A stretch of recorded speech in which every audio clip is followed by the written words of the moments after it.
Hello students, Hindi Gurukul channel आपका हार्दिक स्वागत करता है। प्रस्तुत है सीबीएसई का सैंपल पेपर कक्षा 12वीं 2024-25 के लिए और हिंदी इलेक्टिव के लिए, हिंदी ऐच्छिक के लिए। छात्रों, आपका 80 अंक का प्रश्न पत्र आता है। आपको मालूम होगा 20 अंक आपके स्कूल से भेजे जाते हैं। आपका प्रोजेक्ट वर्क, आपका वायवा, एएसएल, श्रवण वाचन इत्यादि का। ठीक है, तो यहाँ हम 80 अंक की बात करेंगे। प्रश्न पत्र 3 घंटे और आपका जो कोड होता है वो होता है 002। तो आइए सामान्य निर्देश एक बार पढ़ लेते हैं। 3 खंड में विभाजित होगा आपका प्रश्न पत्र, कुल 13 प्रश्न होंगे और कहीं कहीं आपको इंटरनल चॉइस दी गई है। तो आइए अब हम विस्तार से समझ लेते हैं। प्रश्न नंबर 1, अपठित गद्यांश। ये छात्रों आपका 10 अंक का आएगा और आपको पता ही है कि इसमें ये काफी बड़ा होता है। इसको ध्यान से पढ़िएगा और प्रश्नों के उत्तर देने हैं। कुछ एमसीक्यू आएंगे, कुछ अति लघुत्तरात्मक और लघुत्तरात्मक भी आएंगे। छात्रों, आप वीडियो को रोक रोक के पढ़ सकते हैं। मैं यहाँ वीडियो में एक एक शब्द नहीं पढ़ रही हूं, नहीं तो वीडियो बहुत लंबी हो जाएगी। आपको जब हल करना हो तो आप इसको रोक रोक के जरूर पढ़िएगा, फिर उत्तर दीजिए प्रश्नों के। ठीक है, देखिए प्रश्न नंबर पहले में जो क खंड है वो एमसीक्यू, दूसरा भी एमसीक्यू और दूसरा देखें कथन और कारण वाला है, असर्शन और रीजन वाले हैं। इनको आप सही ढंग से पढ़िएगा तभी उत्तर दीजिएगा, क्योंकि ये थोड़े कंफ्यूजिंग होते हैं। छात्र जल्दबाजी करते हैं तो गलत हो जाते हैं। ठीक है बेटा, और ये देखिएगा कि आपसे क्या पूछा जा रहा है। सही विकल्प पूछा जा रहा है, सही नहीं है, कौन सा पूछा जा रहा है। ठीक है, ये दोनों एक एक नंबर के एमसीक्यू। खंड ग, ये भी एमसीक्यू। ठीक है,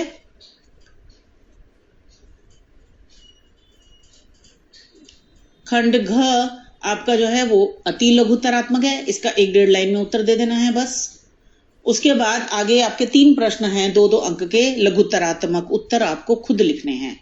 ठीक है, तो इनके आपके 2-3 लाइनों के उत्तर होने चाहिए प्रत्येक का।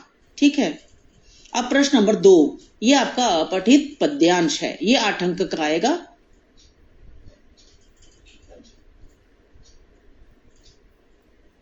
इसको भी आप पूरे को पढ़िए अच्छी तरह से, तब आप उत्तर दीजिएगा। अब इसमें भी एमसीक्यू भी होंगे और बाकी लघुत्तरात्मक वगैरह वाले भी होंगे। तो देखें, क खंड ख ये एमसीक्यू हैं दोनों। ठीक है, ग भी एमसीक्यू है। उसके बाद फिर एक आपका घ जो है वो 1 अंक का दिया गया है, अति लघुत्तरात्मक। तो ये आपका 1-1.5 लाइन का उत्तर होना चाहिए, ज्यादा नहीं बेटा। ठीक है, उसके आगे 2-2 अंक के 2 प्रश्न हैं, तो इनके 2-3 लाइनों में उत्तर लिख देना आप। ठीक है, इस तरह से 8 अंक पूरे हो गए।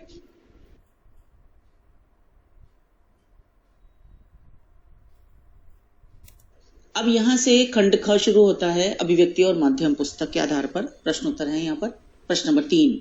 छात्रों, यहाँ पर आप देख रहे हैं कि आपको 3 प्रश्न दिए गए हैं और आपको तीनों ही करने हैं। आपको यहाँ पर इंटरनल चॉइस नहीं दी गई है, तो आगे कहीं कहीं आपको आएगी चॉइस, इसमें फिलहाल नहीं है। तो आपको यहाँ पर देखिए 1 नंबर का जो उत्तर लिखना है वो 20 शब्द यानी कि 2-3 लाइनों में उसका उत्तर दे दें आप।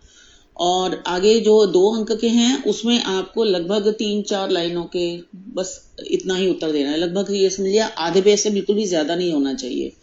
ठीक है, ख और ग के उत्तर। अब प्रश्न नंबर 4 देखें। प्रश्न नंबर 4 में आपको यहाँ पर देखिए 3 प्रश्न दिए गए हैं और आपको कोई 2 करने हैं। तो आपको यहाँ पर 60 शब्दों में लिखने हैं, यानी कि आपका हाफ पेज और 3/4 पेज के बीच का आंसर होना चाहिए, है ना। और इससे ज्यादा बड़ा आप बिल्कुल ना लिखें। तो ये 3 अंक का है एक प्रश्न, है ना, तो 2 हो गए 6 अंक के। ठीक है, और ये आप ध्यान रखें कि आपको पॉइंट्स बनाकर लिखना चाहिए। अगर आप पॉइंट्स बनाकर नहीं लिख रहे हैं, नहीं आ रहा है समझ में ऐसा, तो आप उसको अंडरलाइन करते चलें, मतलब जो हाईलाइट करें उसको, जो मेन पॉइंट्स हैं। ठीक है, ऐसे नंबर ज्यादा मिलते हैं बेटा। अब प्रश्न नंबर 5, इसमें रचनात्मक लेख आपको लिखना है। तो इसमें 3 दिए गए जाएंगे और अभी भी यहाँ 3 दिए गए देखिए, तो आपको कोई 1 लिखना है। अच्छा सा लिखिए, ये लगभग आपका पूरा 1 पेज का तो होना ही चाहिए। ठीक है, प्रश्न नंबर 6। अब ये आपको फिर यहाँ पर ये 3 प्रश्न दिए गए हैं और आपको इसमें कोई 2 प्रश्न करने हैं। तो आप इसमें भी अच्छी तरह से पढ़ाई कीजिएगा और जो अच्छी तरह से आते होंगे आप उन्हीं को ही हल कीजिएगा। और इसमें भी वही बात करिए कि आप हाईलाइट जरूर करते चलिए या फिर बुलेट्स बना के लिखिए, पॉइंट्स बनाकर लिखिए, तो नंबर अच्छे आते हैं बेटा। ठीक है। प्रश्न नंबर 7। अब यहां से आपकी पुस्तकें शुरू होती हैं, अंतरा और अंतराल भाग 2। ठीक है।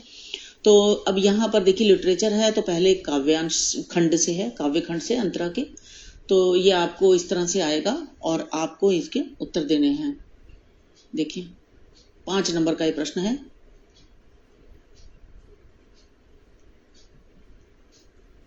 इसमें जो है आपके सारे 5 के 5 प्रश्न MCQ हैं।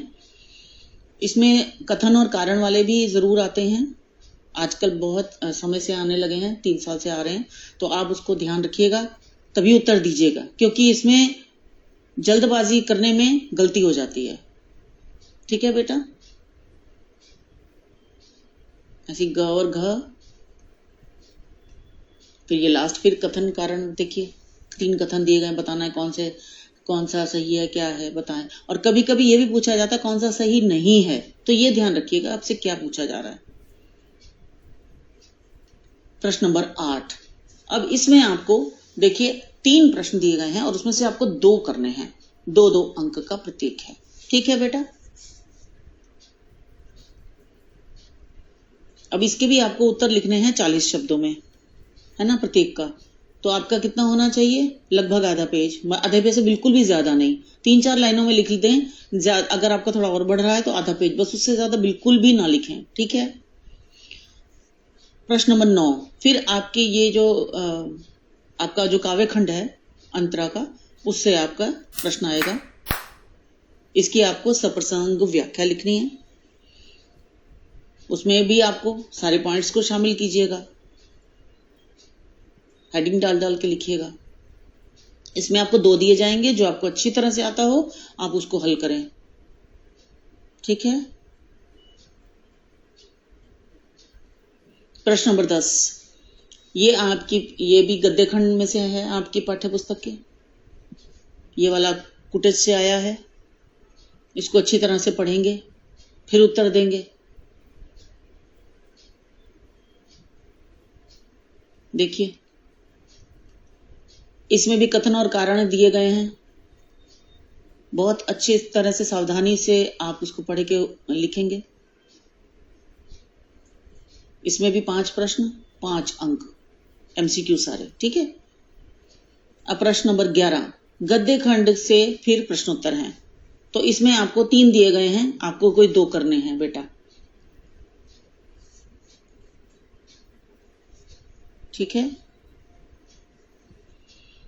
और शब्द मैं बता चुकी हूं, जहां 40 शब्द लिखा है वहां पर कितने आपको लिखने मैं बता चुकी हूं बेटा। आपको 3-4 लाइनों में देने हैं, ज्यादा से ज्यादा आधा पेज, इससे ज्यादा बिल्कुल भी नहीं लिखना है। ठीक है।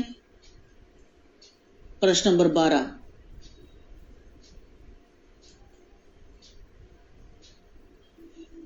फिर यहाँ पर सप्रसंग व्याख्या है, और यहाँ पे आपको ये बेटा आप रोक रोक के वीडियो को जरूर पढ़िएगा, क्योंकि मैं अगर एक एक शब्द पढ़ूंगी वीडियो बहुत लंबी हो जाएगी, इसलिए मैं इसको थोड़ा जल्दी कर रही हूं। आप जरूर पढ़िएगा वीडियो रोक के और फिर उत्तर दीजिएगा। ठीक है बेटा। इसमें भी आपको 2 आएंगे और आपको 1 करना है। ठीक है। इसके बाद ये आपका अंतिम प्रश्न है, प्रश्न नंबर 13। इसमें आपको फिर यहाँ पर आपको 3 प्रश्न दिए गए हैं और आपको कोई 2 करने हैं, लगभग 100 शब्दों में। तो बेटा 100 शब्दों में आप समझ लीजिए आपका 1 पेज होना ही चाहिए। ठीक है। 1 पेज से कम नहीं होना चाहिए। 5-5 अंक का प्रत्येक प्रश्न होगा, 10 अंक। ये आपकी अंतराल पुस्तक से है ना, देखिए।